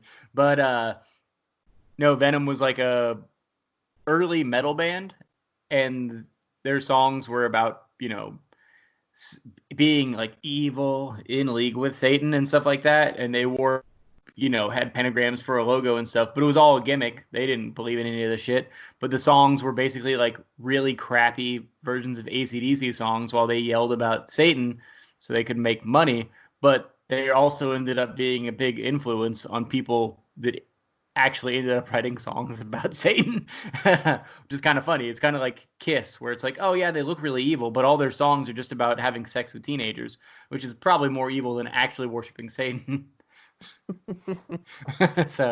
But Kevin Sullivan comes off, he looks like a Don Morocco, or who is it really? Who's my world's strongest? Dino Bravo. Yeah, he looks like fucking Dino Bravo, or like Valentine. Type, yeah. Like, he's short, he's stacked. He probably can wrestle, but in painting his face and make crap he doesn't care about. It's like you can tell that he's not into this like Satan gimmick. Whereas like Undertaker, Kane, Mankind all do that very well. They sell it. Yeah. And like Kevin Sullivan's trying to do something weird, but it's just like comes off bizarre. Anyway, incredible promo. So you mentioned the 4 little people that came out to the ring with El Gigante. One of them would go on to be Dink the Clown, Doink's little person friend. Yeah, Dink's mini. I think they called them minis back in the day. If it was like a imitation of a popular wrestler. And another one actually came out whenever Jerry Lawler and Doink the Clown were feuding and became Jerry Lawler's Sleazy. Nice. I'm sure we'll get to it at some point. I've never really seen any Jerry Lawler wrestling matches when he's like in his prime, and I think that I would quite enjoy it. We saw the one at AWA. Yeah. Mm-hmm. But there's a lot more, but like he's famous, but not really famous for wrestling on like the grander scale of television. He's a Memphis legend. Yeah. I got that Rascal. I bought that like his first day of quarantine, and I watched like the first half of the first disc, and it's pretty great because it's cool. Weird. It's Meltzer and Cornette like doing commentary over like old matches that are inside of like studios. Mm-hmm. It's cool. Fucking cool. Anyway. That's fun. So one man gang goes to attack the little people, but one of them gets thrown by Sullivan until they escape to the outside. Sullivan throws the shit out of that kid. Yeah, he does. It's really upsetting looking. Gang leaves the ring, but Gigante grabs him, throwing him back into the ring, hitting clubbing forearms. El Gigante then no-sells some shoulder blocks from one man gang, causing him to roll out to regroup.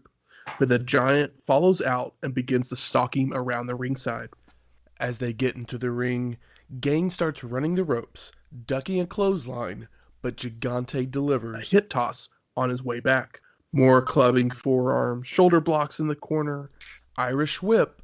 The Giant charges in, but one man gang moves out of the way and goes to the second turnbuckle to hit a flying clothesline to take Gigante down. Sullivan hands Gang a wrench to hit the Giant over the back with, choking him, and then hands the wrench back to Sullivan. After more one-man gang attacks, Kevin hands the wrench back to him, distracting the ref, allowing Gang to hit Gigante in the leg. Backs to the leg, Sullivan joins in, jabbing the wrench into the Giant's stomach. One-man gang starts working the back as well with elbows. A 747 splash, goes for the cover, but Gigante powers Gang off and through the ropes to the floor. Yeah, it's kind of cool that he does the 747, which should be the finish, and is also a finish into a pin, and he just like pushes him off. Doesn't look great, but it's still a cool look. Like they're trying to build L.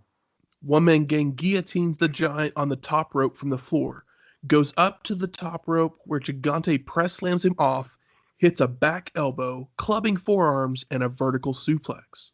Sullivan then climbs to the top rope, but the Giant is there with a clubbing forearm to knock him down. Double noggin knocker to Gang and Kevin. claw on Sullivan, but one-man gang hits him from behind to break the hold. Kevin then hands a package of powder to Gang, who turns to throw it, but Gigante with a kick to knock the powder right back into one-man Gang's eyes, delivers a clothesline to make the cover for the pin. And the win. At least he got his powder revenge. Exactly. At least there was a little bit of continuity on the finish of this match. There is. I'll say I like that. Though I like that the wrench thing where they're like, well, Kevin Sullivan didn't have it in his pants. We would have been able to see it. He's just wearing red trunks. But they're like, oh no, that's what they used to build the ring with or whatever. He pulled it out from under the ring. But, they're still trying to put over Gigante. And it's kind of crazy how much time they've spent. Because, he showed up, was obviously not believable at all in the ring. Took time to train him, brought him back, and he looks a little bit better. They're also putting him in the ring with people that are not great anyway. Yeah. It's so who's leading this match? I mean, I hope one man Kevin Sullivan on the outside, just whispering loudly. JR and Tony then preview the next match. Send us to a video package where we see Koloff try to hit Luger, but Sting tosses him out of the way in a match with the Steiners at Super Brawl. Nikita and Sting brawling in the back when Tony stops Koloff for an interview. We see a house show where it looks like Sting's headed out for a match, but Nikita's there to again hit a chain-aided sickle and beats him down. Clash of the Champions 15, Sting's being interviewed. He has a kid from the crowd in his arms. And then we see Koloff sneak up from behind. And right as the Stinger puts the kid down, Nikita strikes again. Koloff looks like he's going to go after the kid, but the mom jumps over the railing to get between them. Yeah, it's good. It's obviously it's a plant, but pretty good. The mom, still a kid, though. Still a kid, yeah, but the mom, jumping over the thing and, saving the kid, it's cool. It's pretty well done. So we're off to our 9th match. Nikita Koloff versus Sting in a Russian chain match. Yeah, and, it's weird because it kind of is my favorite kind of match. You're right, Matt. I just love it when two men are tied together and the way they need to win the contest is to touch all of the corners of the square in which the contest is supposed to take place. I think that is potentially the most compelling way that two men can fight each other.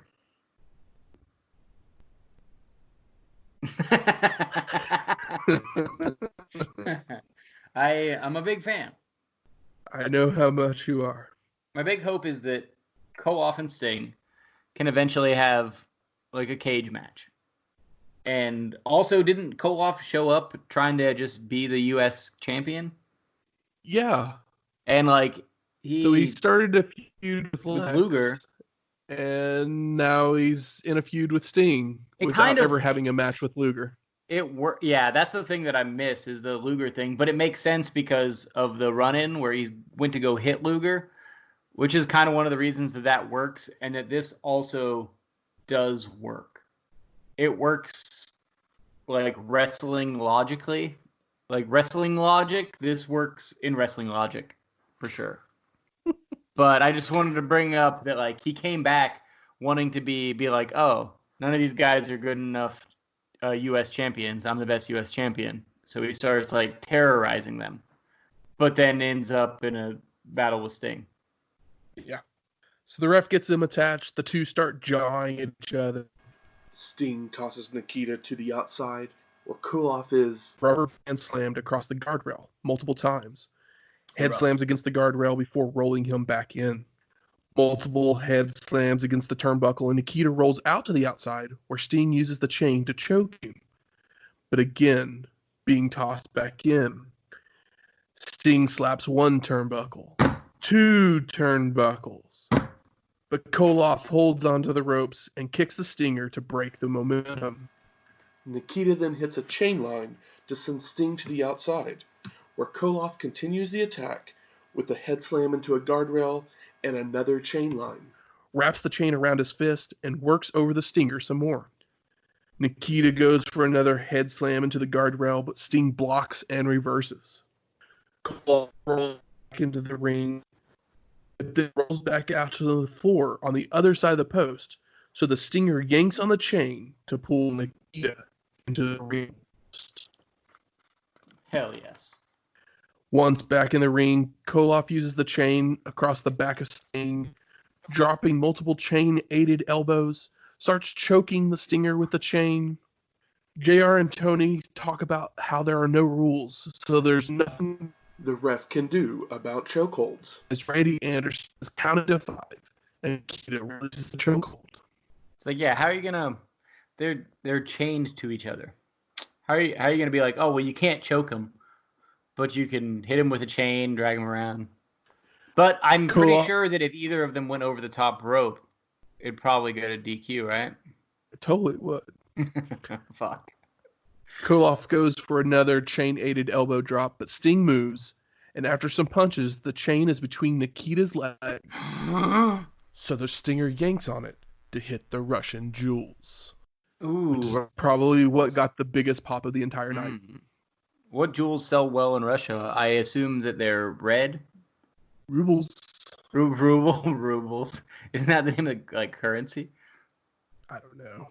Koloff rakes the eyes, hits a snapmare, starts making his way to turnbuckles for 1, 2, 3. But Sting fights back with a kick to break the count. He and Sting are locked in a bear hug where they both touch a turnbuckle. They make their way to a second turnbuckle, still locked in the bear hug. So they're like together, so like the fact that they're holding each other and they hit the corner is why it's a 2? Why they each get the count? Yeah, because neither one's broken the momentum. So yeah, but they're also, it's like, well, you're not dragging them from the chain. You're touching each other. So you both get the pass, right? Yes. Well, I mean, I guess he also dragged him by the wrist. Sting with a kick, then a low blow by Koloff, but Sting returns the low blow favor. The ref doesn't stop the count as he makes a judgment call that neither's momentum was broken. Both men get up at the same time and rush to hit the third turnbuckle at the same time. Sting with a knee, goes for a slam, but Nikita holds onto the ropes to block. Stinger's punching away, trying to drag Koloff, who's holding onto the ropes for dear life. Nikita with a rake of the eyes and a Russian sickle, and he goes for the fourth turnbuckle, but the ref stops him for a second, allowing Sting to hit a Stinger splash that knocks both men into the last turnbuckle. Oh my God. Koloff hit first. So he is the winner. Interesting way to finish the match. It was a great way to finish the match. You know I hate these kinds of matches. You know that I love Sting, and I'm pretty pumped on the Koloff return, and he has delivered. But minus the fact that this is stupid, it's really good in being stupid. Yeah. Like, I think that finish is great. Like, Sting doing, like, the big splash. It looks like he's just reaching for the turnbuckle more than a splash. But, like, you know, obviously the other guy's in front of him. And he's, like, making his last-ditch effort. It's like, oh, stealing. It's like, it feels like somebody stealing a base. It's like, ugh, that was a gamble. And, of course, it puts Nikita over, but doesn't make Sting look like a geek. I think that this was about as good as it could have been. This match, the two men continue to brawl until Sting hits an atomic drop that makes the chain be between the legs of Nikita again. So the Stinger yanks on it once again to leave him laying. Man, that second rack spot where he goes out and under. Yeah. It's so good. It's visually very, very good. So JR and Tony preview the next match and send us to a video package. When it's basically just an ad for Great American Bash. It shows Luger winning matches with the torture rack, Windham with the superplex, all against jobbers. Yeah. Back from the video. They're just trying to do anything to, like, put this match over because everyone expects Ric Flair. Yeah, back from the video, we've seen the cage being lowered with pyro at the top of the cage. More JR and Tony previewing, basically just to waste some time as they're setting the cage up.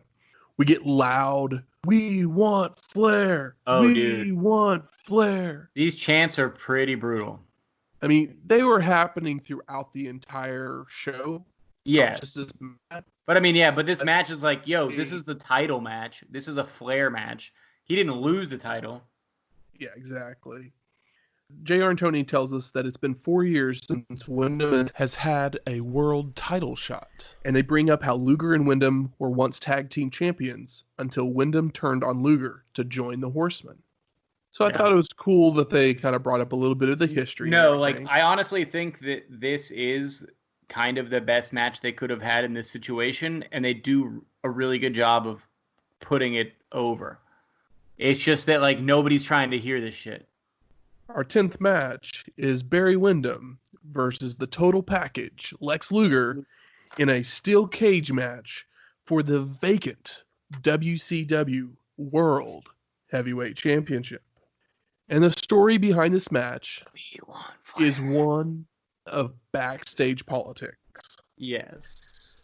This match was originally supposed to be Ric Flair versus Luger, but the Nature Boy had been at odds with WCW President Jim Herd for quite some time over creative and contracts. Money, baby. Herd would fire Flair and strip him of time. Only problem with that is that Herd wouldn't give Flair his $25,000 deposit back for the belt, which a champion has to put up. So Nash took it with him, leaving WCW without a championship belt. Dusty Rhodes went and dusted off the old Western Heritage belt, which was last seen at Bunkhouse Stampede, episode 15. Threw a metal plate on it to discuss. Windham was then chosen as a challenger because everybody else in the top 5 was either a face, a champion already, or Arn Anderson, who wouldn't take the place of his best friend after that friend had literally just been screwed over. Yeah, plus, I mean, Barry Windham is great and was great, but he's never, like, he's kind of a champion of previous time. I mean, he's never world champion. He had challenged for the title quite a bit back in the mid-'80s. Until he joined the Horsemen. But like I was saying earlier, he's kind of like how, like, Snuka was huge in the, like, 80s. Like late 70s and early 80s, but like never was a champion, but he was a big draw. Barry Windham, I mean, obviously wasn't as big as that, but like he was a staple at some point. He was the name at some point. I mean, I do think Arn Anderson probably would have been the better choice. Like I said, Arn was never going to get into this ring as this person to replace Flair. Well, that's one of the things we talked about, why we like Arn so much, is because, like, he's better than most, but has no ego about him. Exactly. Which is, like, and he just can't even fake it. So as they're walking out to the ring, they show a graphic with Windham's last name. That's totally misspelled. Oh, how'd they spell it? They didn't have the D. They spelled it Winham. Oh, yeah, Windham. The match gets started, shoulder blocks by Luger, doesn't take Barry down. They lock back up, and the two each try to hit a suplex, to no avail. Windham with the shoulder block, runs the ropes, but is taken off his feet with hip toss by Lex Luger.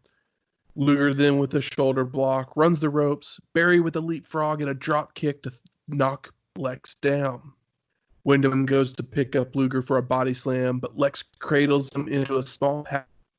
So this match is very do a move, stall for 30 seconds. Do a move, stall for 30 seconds. It was very, we have to waste this much. We had a 12-minute match, and we need to fill 15 minutes or something like that. Well, it's also a vacated match, and like Flair does those 45-minute matches, and it's kind of the same deal. It's just these guys don't have the same, pardon the pun, flair. I mean, I milked that, but pardon the pun, no pun here. They don't have the charisma. But I think that it's like intelligently done. It's just that like nobody fucking wants it. And they tell you constantly. Luger with a body slam goes for an elbow drop, but Barry moves out of the way. The two men start firing away with right hands in the corner. Windham reverses an Irish whip and hits a back body drop. Side headlock takedown by Barry, reversed into a head scissors by Lex, but Windham stands on his head to escape, slapping Luger for good measure. Vertical suplex that is blocked and reversed by Lex to take Barry over. Body slam by Windham, goes for the figure four, but is kicked off. Barry goes for a big boot that Luger catches and spins him around, hitting an atomic drop. Windham running the ropes, shoulder tackle on Lex. Starts running again, and Luger locks on the sleeper, but Barry escapes by tossing Lex to the ropes. Windham with a leapfrog and locks on a sleeper of his own. Luger escapes by sending Barry face first in the turnbuckle, hits a DDT, and goes to the top rope. But Windham press slams him off, hits a knee drop. Barry then goes to the top rope, but misses an elbow drop of his own as Lex moves. Back body drop by Luger, trio of clotheslines for a near fall, stays on the attack with a back elbow, a power slam, and gets Windham up into the torture rack. So scared that this match was going to end in a torture rack. Terrified. Why wouldn't you want it to end in a torture rack? Torture rack is a move for jobbers. Torture rack is the coolest finisher of all time. I know you're a big Lex guy. I like Lex a lot too. But you can't win a belt. Guys like this, you got to pin the man. I feel like this submission thing is like, oh, well, what are you going to do? I think a submission's more damaging. It is, but like there's something about submissions where like we'll get into it later. Sorry. I didn't mean to break it up. Lex carries them too close to the cage and Barry kicks off of it to flip out of the rack, hits the back suplex, and both men are down. Luger up first, sets Windham up on the top turnbuckle, goes for a superplex, which is Barry's move. Fuck you, Lex. Windham blocks, and Lex goes flying down to the mat. Barry comes off the top rope with a flying lariat, but Luger is up. Windham then hits a back body drop, clothesline, body slam for a 2 count. Barry goes back to the top rope to hit Lex with a drop kick for a near fall. Someone's coming down the ramp. It's Harley Race and Mr. Hughes? Yeah, what a weird combination. Harley Race wearing that baby blue that only exists for him. He's got his, like, his blazer is that Harley Race baby blue. Windham's confused by their appearance as Hughes starts to mess with the cage door, which distracts Barry. Mm-hmm. Harley then yells at Luger. Now is the time. And Lex hits a high knee and a pile driver for the pin. And the win. It makes sense that they brought like Harley Race out here. We're like, okay, well, who was the guy that had the belt before Ric Flair? Because Ric Flair's been champion for longer than anybody ever needed to. Dusty had his small spat with it, but like Harley Race was the last big long time champion. So they're working really hard to try to put over the fact that Ric's not here. So that would make Lex Luger the new champion. So my question is, was this a double turn?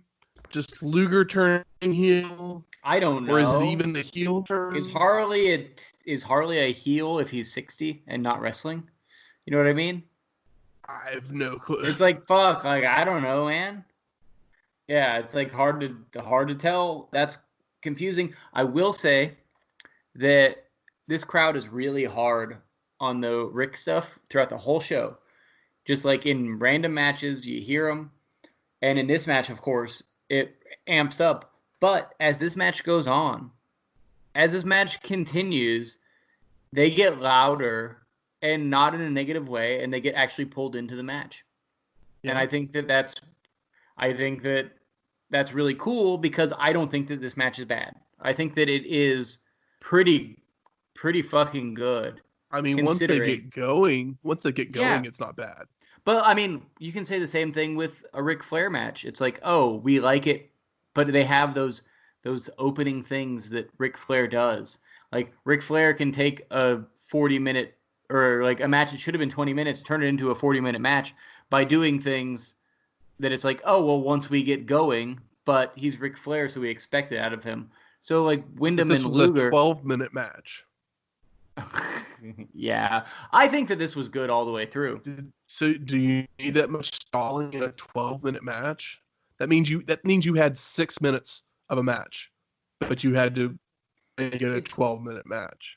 It's fine. If this was, I have no qualms with this outside of the fact that they're trying to fucking figure something out. Like, I think this is pretty good considering. I mean, WCW put themselves in between a rock and a hard place on this one. Or maybe Rick was being a dickhead. Who knows? I mean, like, he wanted money, but he wasn't booking anymore, but he wanted the same money. Jim Herd wanted him to cut his hair and become Spartacus. Oh, okay. He's Ric fucking Flair. Okay, never mind. I didn't know that. I just assumed that Booker anymore, they were going to pay him less, and he didn't want to get paid less. And I was like, well, you're not booking anymore, so you're making less money. That's the way it is. Your job is smaller. He's still going to be the champion, but Spartacus is pretty fucking lame. I mean, I'd argue that at least they didn't try to make him Oz. At least he was but Spartacus, it's like, oh, so I assume that Ted Turner got the rights to Spartacus and was like, okay, well, we need to we need to put over Spartacus so people will turn into my channel and watch Spartacus because I have the rights to air Spartacus now. And it's like, we're airing Spartacus, so it's a 3-hour movie, so it's going to take you like 4.5 hours to watch on cable because we're playing commercials in between it. It's a 2-night special event. Jesus fuck. But yeah, I think that they really did. Well, fuck, there's still another match. I think that it's a shame that this is not the last match, but let's just continue and we'll get back to it. JR and Tony review the last match, and JR doesn't have any answers to what just happened concerning Harley Race and Lex Luger. Yeah. And then we're off to our 11th match. Paul E. Dangerously and the Enforcer, Arn Anderson, versus Missy Hyatt and Rick Steiner in a mixed gender tag match. What's the story behind this? Because it just seems like some mid-card bullshit. So the story behind this match was that it was originally supposed to be a 6-person tag match, but the hardliners of Dick Murdoch and Dick Slater had put Scott Steiner out of action with a bicep. Kayfabe on how, truth on the injury. Flair had left, so Windham got moved to the World Championship match, and what we had left was the feud between Missy Hyatt and Paul E. Yeah. As they had many verbal attacks going on, which led to an arm wrestling match on TV, which Missy won by distracting dangerously with her bosom. Oh, I'd like to see that. That sounds hilarious. I can picture Paul E's facial acting and awooga eyes and stuff, and that sounds great. I hope Missy was still blonde there. This is personal taste, and I'm typically not a guy that's into blondes, but Missy Hyatt with this dark hair is not the same. So obviously, after an arm wrestling match, the natural progression is a steel cage match, right? Missy and Rick make their way down the rampway.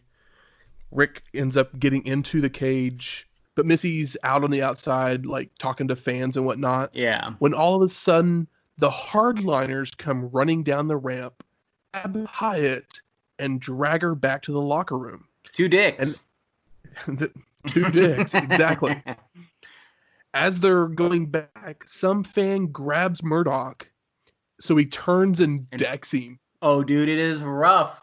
That guy is pissed because, kayfabe's alive, I guess, but, they grab Missy and she's screaming, and it looks they're doing their job. It looks good, but that guy grabs he just decks him. I think maybe the fan may have hit him, but he didn't deck him like this guy decked him. The fan will just look like a fucking 28-year-old male. He did not look like one of these dicks. So this is the first time we've seen Murdoch since Wrestle War 1989, which was episode 30, and Dick Slater since The Big Event, all the way back in episode 9. Why do I remember their names so well? I guess because it's fucking Maybe Dick you Murdoch. love Dick? Dick Murdoch. Well, maybe I love both these guys because I know their names. If somebody was like, hey, Dick Murdoch, I'd be like, yeah, he's a wrestler. Captain Redneck. But, yeah, I think they're just names from a previous generation that just get name dropped in your shoot interviews and your histories. So the cage door is locked, and it's 2-on-1 with Paul E. hiding in the corner. Arn with the knee tries to slam Steiner's head into the cage, but is blocked. So Anderson backs away. Rick's running the ropes, hits a shoulder block and a power slam on Double A, turns his attention towards Dangerously, allowing Arn to come from behind with a knee. I love his shitty looks that he gives Paulie, where he's just like, I'm going to get you, buddy. Don't worry. Steiner reverses an Irish whip, grabbing Anderson in a bear hug, but Paul E. comes off the top rope with an axe handle to the head to break it up. Dangerously gives one of his cowboy boots to Double A, who comes off the second rope, but Rick catches him with a Steiner line. The dog-faced gremlin starts stalking Paul E., hits a body slam and a Steiner line for the pin and the win. And this was unnecessary. Basically just sent the crowd home happy, I guess. Yeah, it's like, so, well, at least we have one Steiner here. And like Arn is like, yeah, I'll do, and Arn didn't even do the job. And like this whole match was just like a fucking like, okay, what can we do to like get people interested? We have 4 minutes that we need to throw this match out there. They put the Missy Hyatt thing up there earlier, and like she showed up for 3 seconds and ran away. It didn't need to be in a cage, but so there's a reason that Missy got taken to the back before the match started. Okay. The Maryland State Athletic Commission. You might remember from a couple Great American Bashes ago, the match between Luger and Flair that got stopped because of the blood. Uh-huh. As strict as they are on no blood, they are also very strict against intergender violence. So I always thought they were just to fucking work anyway. No, it's a real thing that like. So the commission had threatened to shut down the entire show if Hyatt even made it into the ring. Jesus. Why she played to the crowd while Steiner got into the ring. Well, if that's the case, then this goes to Rick Steiner for really throwing some personality out there with his taunting of Paulie in the 3 minutes that he had on TV, because it was really engaging. So JR and Tony review the night, say their goodbyes as Pyro goes off. The credits roll over the Great American Bash logo. And I ask you, Michael Temple, what? Yes, sir. Are your overall thoughts? In my head, this show was better than it actually is in reality. It is less good than the previous WCW show. It is much worse than Super Brawl.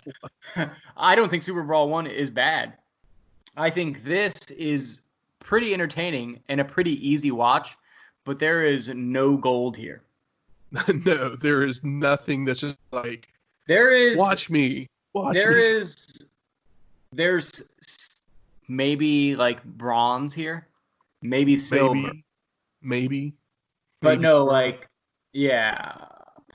If you go out there and read anything about this pay-per-view, the label of worst pay-per-view isn't far behind. While I do think that nothing about the show is redeemable, it's still better than Bunkhouse Stampede. So at least it doesn't get that title from me. I mean, we've watched shit that was less entertaining, for sure. But you say the internet says this is one of the worst shows? This is considered the worst pay-per-view of all time. Dude, there's no way that there's some shit that sucks way harder than this. And this is not good at all. I am not putting this show over. I'm just saying that there's no way that it is, like, it's at least fun. There's fun stuff. But there's no good wrestling here, really. There's small amounts of stuff that is good, but 97% of the show is not good. It doesn't make me mad. No, the show doesn't make me mad like Bunkhouse Stampede made me. Like that's why I didn't realize how bad it was until we started talking about it. I was like, oh yeah, there's not really anything here, but it moves. I agree. It does. There's a couple. It kind of drags right in the middle a little bit, but for the most part, it does. Oh, you mean that 20-minute elimination match? Yeah, and that 17-minute Rock and Roll Express, and then the 20-minute elimination match.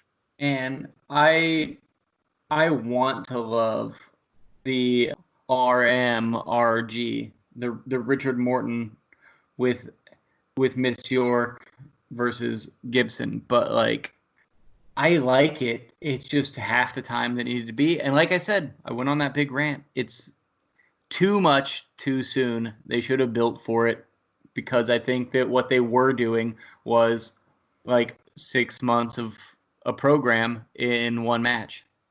But I guess that's my hottest take on this whole show, because there's not a whole lot else there's not a whole lot of other hot takes to have here. Good. Where's the smart marks at? All right, fuck you. I think it's time we smark it up. So instead of best moments, your top 3 matches on this show. Top 3 matches on the show is Lex Windham, Nikita Sting, Morton Gibson. Not necessarily in that order, but mine's the Diamond Stud versus Z-Man. I kind of told you that one earlier. Yeah, I do love Tom Zink. I'm becoming quite the fan. Nikita Sting match. Yeah. And like it's crazy I even put that on my list, because it's a strap match. I mean, Russian chain match. I'm sorry. And then I could care less about every other match on this show. Really? I mean, maybe the elimination tag might be my third favorite match, and I still wish it had been less. It's good, but it should have been a tag match. It should not have been 3 people.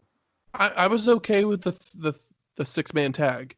That didn't bother me. It bothered me that it went for 20 minutes, 17 minutes to show off Dustin Rhodes. Basically, I mean it's a thing to show off Dustin Rhodes. Like make it 12 minutes. Get those eliminations spread out a little bit more instead of having, because first elimination doesn't come until the 13-minute mark of that match. Yeah, and we have 5 eliminations in 4 minutes. It's like spread those out a little bit more, and you have a better match. If the match is shorter, then it looks stronger. Exactly. But I will. Never mind. Oh no! Was that? And then the championship match is probably in 5th, because I actually like the Johnny B. Bad Yellow Dog match better than it. Damn. I was going to ask you if Johnny B. Bad's Sunset was on this show or the last show. It was this show, right? Yep. That Sunset alone puts it in at least number 4. Because I said it was 4 for me. Oh, was it? Okay, cool. Yellow Dog. Above the championship match. Yeah. This show is pretty conflicting, but we've watched, like, Capital Combat's worse than this, right? Is it? I mean, I love RoboCop, so, like, at least RoboCop's there, but, like, that doesn't make a good wrestling show. I mean, I think the Capital Combat, we've all bitched about Bunkhouse enough. We know that. We don't like that. And the complaints of, like, early JCP stuff, where it's like we don't even know what's happening. I mean, there was some fun stuff on Capital Combat. What about that? Was there anything good on Halloween Havoc? Because we know that event underperformed. I mean, at least we got Luger and Flair at that Capital Combat show. I think that is bad as not. I'm not going to call it outright bad, but as we had a great Steiners match at Halloween Havoc, so yeah, is not considering this show doesn't have a lot of great wrestling on it. It is not a terribly difficult watch. It does flow through, other than those two matches that kind of bog down a little bit in the middle. Yeah, but other than that, but I mean, like compared to the show before this, it's like, well, fuck. Like, this is pretty rough. But WCW at this point in time is really up and down. It's like every other show is great. It's like they take one step forward, two steps back. And yes, that's true. They have one good idea, and then they can't follow through on another idea, so they're, And it's weird that like the ideas that they seem to spend the most money and time on are the ones that fail completely, and then there's like ones that are just like simple and they're good. It's like the Nikita Koloff Sting thing from like the Steiners, the match Sting and Lex had against the Steiners before.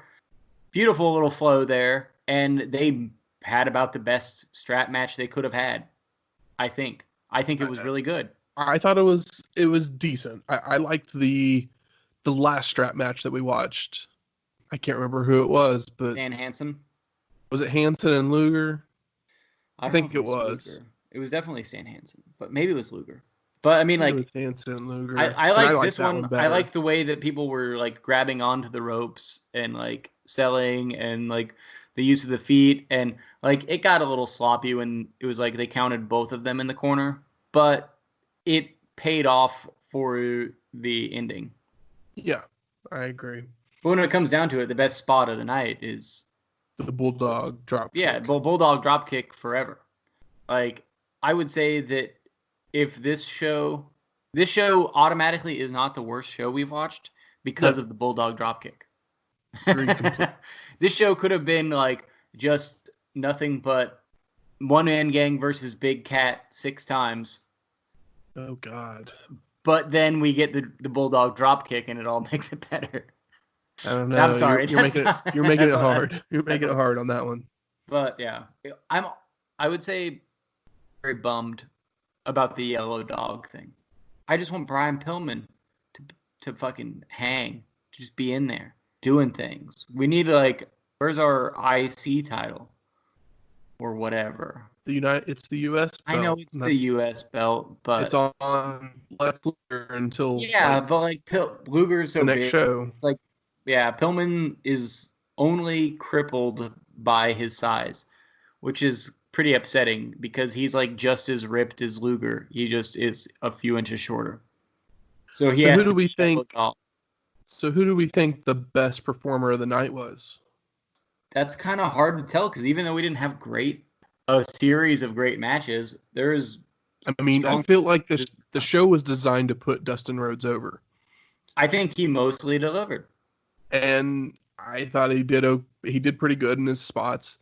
I mean, I thought Z-Man was great in his match. Oh, yeah. I've been falling in love with the Z-Man slowly over time. Like, these last couple of shows, his promo from the last show, and then his match here, it's like, oh, man, like, I need a Z-Man t-shirt. Stat. Was there anything surprising on this show? I mean, we got our first Steve Austin. I think we did. I mean, first Steve Austin, we got our first Scott Hall match. Yes. Which he was big and imposing and looked nice. So, like you said, it was one of your favorite matches of the show. Solid shit. I was kind of shocked that they decided to do the Rock and Roll Express against each other match because I feel like it's a few years behind the. They should have done it a few years ago, basically, is what I'm trying to say. Like when they were hot as a tag team. Yeah. This is like a thing where it's like, okay. Seriously cooled off. They didn't anticipate the fact that like giant men were going to start tagging and being great. Yeah. So, like, they were big in, 89. If they'd broken up and had this singles match, then would it have not been a hotter feud than Gibson being gone for 6 months, and now they're like oh, well, now we'll do it. Yeah, no, it definitely would have been better. I think that, hindsight's 20/20, but I just think that in this situation where they're both healthy and they're both working for the same company, they should have built up to this in some more significant way. And that was a shame to me. Like, I don't think that it was too late. I think that it was just ill-conceived. Like, okay. That's my stance on it. I would love to see them. I would hate to see them do this in 89 when they could have been having the matches that they had in 89. I think that they could have built up to this better. And then they could have even had this match, but it should not have. They basically smashed like a trilogy into one match. And like, that's the main problem, is you got to build to the first match. And then from the first match, it sets up the second one, and the second one sets up the third one, and you don't really have to do much building in between there. But you have to build to the first one, and this one didn't really build to the first one, and then it smashed your whole trilogy, your whole 6-month, 10-month, like full year feud into like one match, and it's not bad. It's just kind of nonsensical. And now for a look back even farther into the history of wrestling. The dusty finish. Jack Briscoe had returned from Japan as champion and would defend the belt for over a year, until December 10th, 1975, in Miami, Florida. He was supposed to face Dory Funk Jr. that night, but when Dory failed to appear, his brother, Terry Funk, would step up to the challenge to become the 15th NWA World's Heavyweight Champion. Terry Funk, born 1944 in Hand, Indiana, where he grew up in the professional wrestling business, starting his career in his father's promotion in 1965. He would spend the first 17 years of his career between Amarillo and Florida's NWA promotions, while also spending a lot of time in All Japan, where he would become a star. For his accomplishments in the world of professional wrestling, Terry Funk would be inducted into the Hardcore, WCW, NWA, Professional Wrestling, WWE, and Wrestling Observer Newsletter Hall of Fames. His title reign would last over a year until a handsome former champion came calling. Funk you. Next week, Violent Storm in Kogugi-Con. Yeah, you got it. The G1 Climax Final. Of 1991, I'd imagine. So, what we were planning on watching the show, New Japan Pro Wrestling World, but we found that the only match that's on there was the actual final match. And we were able to find that match actually on Daily Motion. But we also found, as well, we found 3 other matches. A couple of them are completely edited down to like literally the last like 5 minutes of the match, but they're still very interesting. Yeah. And so we put together kind of a compilation of what was available. The best of the G1 Climax matches, and curated like these 4 matches that we're going to cover next week. So we'll post links to date for those matches to our Twitter feed. So if you go out there, you can find that at Wrestling Histox. That's Wrestling HISTOX. Music from this week's show is the theme from Great American Bash 1991, which was Leading Edge by Tom Blades. And Luger's theme. We got a new champion, so we got a new theme to play. It's called Overdrive by D Wolf Music, which is basically a music library catalog archive type thing that WCW takes all the music. That's where Ric Flair got his Star Wars Ian tune. Exactly. But Tom Blades, it's just a pretty good name. If you like the show, you can rate and review us on iTunes, Stitcher, Google Play, or wherever you find your podcast at.